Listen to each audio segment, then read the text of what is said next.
सैयदना आदम अलैहिस्सलाम जन्नत में रहंदो किथे रहंदो हज़े जन्नत में हर नेमत हुई खाधा पीता मजा हर किस्म जूं नेमतूं रब रखे छॾियूं पर हजरत आदम अलैहिस्सलाम इन सभिनी नेमतुनि जे बावजूद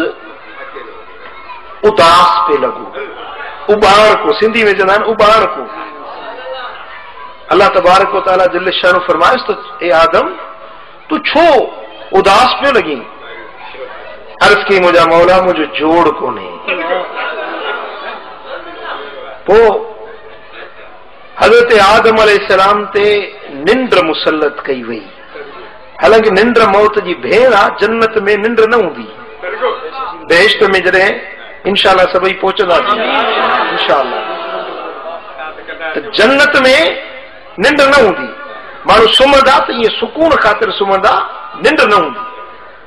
त हज़रत आदम अलैहिस्सलाम ते निंड मुसल्लत थी पोइ अल्लाह रब्बुल आलमीन जिब्रील अमीन खे मोकिलियो त हज़रत आदम जे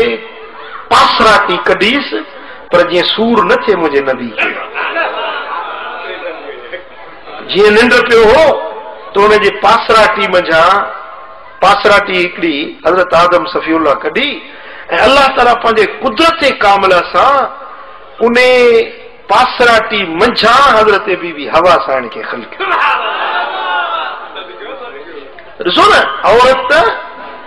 मर्द जे जिस्म मंझां पैदा थी अल्लाह ताला तॾहिं फरमायो त मिन अनफुसिकुम तव्हांजे जानियुनि मंझां इहा का धारी शइ न आहे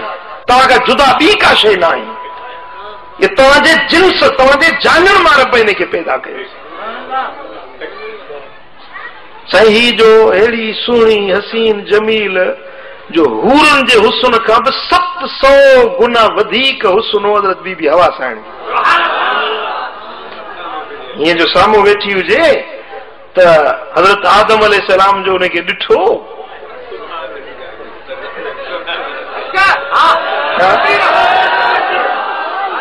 उनखे सॾु कई हेॾे आ बीबी साईं चयो त मां न ईंदसि हज़रत आदम उथी पाण वियो उन ॾींहं खां वठी इहो दस्तूर जारी थियो आहे जो मर्द औरत ॾे वेंदो आहे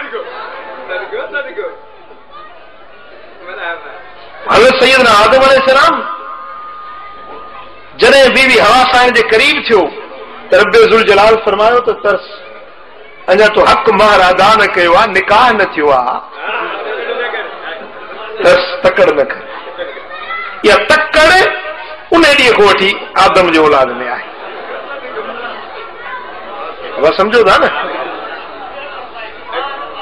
हज़रत सैयदना आदम अलैहिस्सलाम खे हुकुम मिलियो त तूं इन जो महर अदा कर अवल इन जो महर अदा कर अर्ज़ की मुंहिंजा मौला मूं वटि कहिड़ी शइ आहे जो महर ॾियां सभु नेमतूं तुंहिंजे हथ में तूं मालिक आहीं सभिनी जो हवा बि तुंहिंजी मां बि तुंहिंजो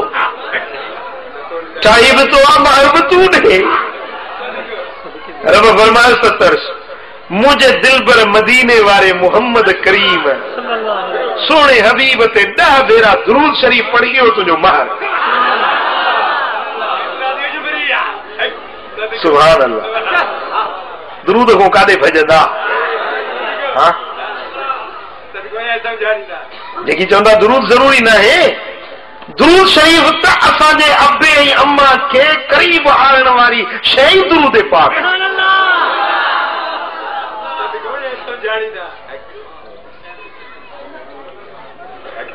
ऐं पोइ रब्बे ज़ुल जलाल पंहिंजे हिकमत ऐं पंहिंजे कुदरत कामला सां हज़रत आदम ऐं बीबी हवा जो जोड़ मिलायो जन्नत में से शादी थी रब फरमाइंदो वला तक़रबा हाज़िहि शजरा फतकूना मिन ज़ालिमीन ॿियो सभु कुझु खाओ पियो पर हिन वण जे वेझो न वञिजो न त बेइंसाफ़ बणिजी वेंदो खाई वेठा दाणो खाई वेठा हज़रत बीबी हवा साइण खे खून अची वियो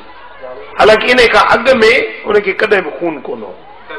इहा जेकॾहिं हवा साइण दाणो न चखे हा त इहो मां वारी जो जेको खून ईंदो आहे न इहो न हुजे हा इहो उन ॾींहं खां वठी शुरू थियो पोइ दोस्तान मोहतरम अल्लाह रब्बुल आलमीन जल्ल शानो हज़रत आदम अलैहिस्सलाम के ज़मीन ते लाथो, छो त हिन ज़मीन खे रब खे आबाद करणो आहे न, ज़मीन खे आबाद करणो आहे। इन जे लाइ अल्लाह तबारक व तआला मर्द ऐं औरत जी हिक ॿिए जे लाइ कशिश दिलि में रखाई। इहा बि अल्लाह जे निशानियुनि मां हिकु निशानी आहे। जेकॾहिं इहा कशिश न हुजे त ज़मीन वैरान थी वञे, मस्जिदूं वैरान थी वञनि ऐं ही ज़मीन जो निज़ाम हली न सघे। इहो अल्लाह रब्बुल आलमीन मर्द ऐं औरत जे लाइ हिक ॿिए में कशिश जो जज़्बो रखाए। तेरा भाइरो, इहो शादी जो सिलसिलो अल्लाह रब्बुल आलमीन निकाह जो सिलसिलो रखायो, पंहिंजे पैगंबरनि जे ज़रिए माण्हुनि खे तालीम ॾिनी त तव्हां औरतूं तव्हांजे लाइ रब ख़लकियूं आहिनि, पर उहे तव्हांजे लाइ हलाल तॾहिं थींदियूं जॾहिं तव्हां उन्हनि ते निकाह कंदो। इहो निकाह बि रब जी नेमत आहे। जेकॾहिं निकाह न हुजे ऐं हिकिड़ी औरत जे लाइ कई मुड़ुस हुजनि त तॾहिं बि जहान जो निज़ाम हली न सघंदो।